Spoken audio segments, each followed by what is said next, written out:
Amazon is now reportedly laying the groundwork for its own shipping service. According to the Wall Street Journal, the company hopes to one day haul and deliver packages not only for itself, but also for retailers and customers too. It means Amazon would then be competing with its current partners, UPS and FedEx, to discuss. CBS News contributor, editor of TheNewYorker.com, Nicholas Thompson, here to explain.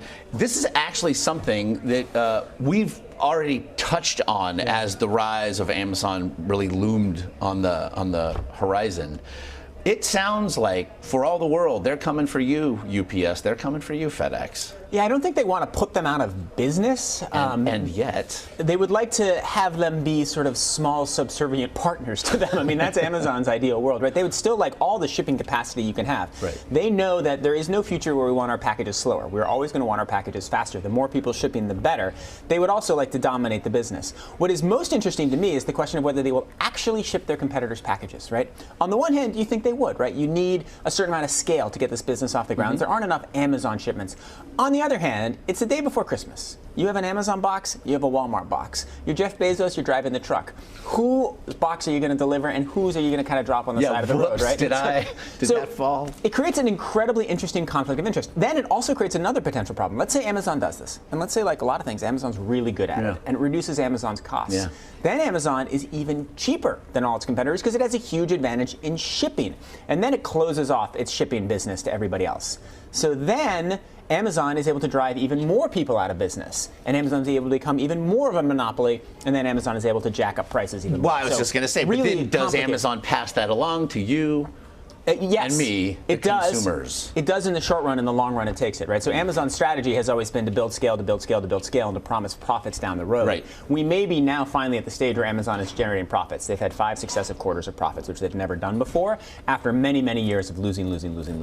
So maybe they're generating their monopoly profits now. Who knows? Okay, so scale suggests infrastructure. Is it there to do this, even in theory? Well, it's very hard, right? So DHL tried to do this. DHL failed, right? This is a hard business to get into. I actually think FedEx, UPS, and the Postal Service are pretty darn good, right? Our packages arrive more or less when we want them to arrive. It's not like a pain point in my life at this point. But, you know, if anybody can do it, Amazon can probably do it. They have the data. They have all these PhDs sitting there studying exactly what you're going to order, when you're going to order it, and how to pack the truck. So, yeah. We're all going to be working, or at least having things delivered from them. Yes. Someday. All right, CBS News contributor Nick Thompson still with us to discuss something else that's, well, big. Facebook. Perhaps you've heard of it. Niche company. Next month, it is now launching a platform called Facebook at Work, made for businesses and those businesses' employees. We seem to be running into this place I like to think of as when we become nostalgic for things that have not yet happened. This was the one place where Facebook could not exist, at least publicly, but now... Right. Is this Facebook looking to just have all corporations acknowledge, just to capitulate, we are omnipresent and you will provide us for your employees? Yeah, I think what Facebook is trying to do is there are 2 things they're trying to do. One, they've seen how much money Slack has made and how successful Slack has been, and they would like to take some of that market share. They see money to be made. Secondly, they know that the place where we waste the least amount of time on Facebook is work. And if they can make it appear kosher to have Facebook up on your screen when your boss walks in because you can pretend to be working, then that's great because you'll share more pictures and look at more ads. They don't have our attention at work to the degree they'd like. They'd like our attention 24 hours a day so they can sell us ads 24 hours a day. Yeah. They don't have that. They only have it about 22 hours a day. So they're trying to sort of get in those last few hours where we're actually being productive. 120 minutes. They will be hours. We're coming for you. I mean, Facebook at Work it's almost an oxymoron, right? I mean, I was thinking about it. But it's the definition of it. I'm an employer. It's exactly that which I do not want you doing. Right. And this is why I think, in all seriousness, why I think it will fail, right? So Slack came in, what Facebook has to do is they don't have to convince you and me, they have to convince IT managers, right? They have to convince the people who choose what products the company will use that Facebook is the right product. If somebody came to me and said, hey Nick, we're thinking about moving the New Yorker from Slack or Asana to Facebook, I would be like, I don't want anything to do with that. Unless the product's just amazing, they figured out bots, they figured out search, they figured out stuff. But I don't think that's going to happen. And I don't think integration into my social network, my friend network, is actually that beneficial for my work. It also seems like it would be the 17th or 18th best thing it would do, or at least it was set up to do. So two issues, I suppose. Facebook's doing okay. So really, it seems what they have to lose here, the loss would be an optical one. If they try it and it fails, again, this would be the first time we would have those two words, Facebook and fail, in the same sentence in a long time. I don't know. Facebook launches products all the time, right? They launch their Quora competitor. They launch their locations competitor. We don't pay a ton of attention to that. They launch their, not paying a ton of attention and having employers collectively say no thanks. We'd like our employees to actually be working. I think what Facebook is very good at not. We're just talking about Amazon, right? Yeah. So Amazon fails spectacularly, right? They say, we have a Fire Phone. We're going to put this on the homepage of Amazon. We are going to sell to you. And then we're going to sell to you for 99 cents. We're going to give the thing to you. And they can't get away, right? They fail just mammothly, massively.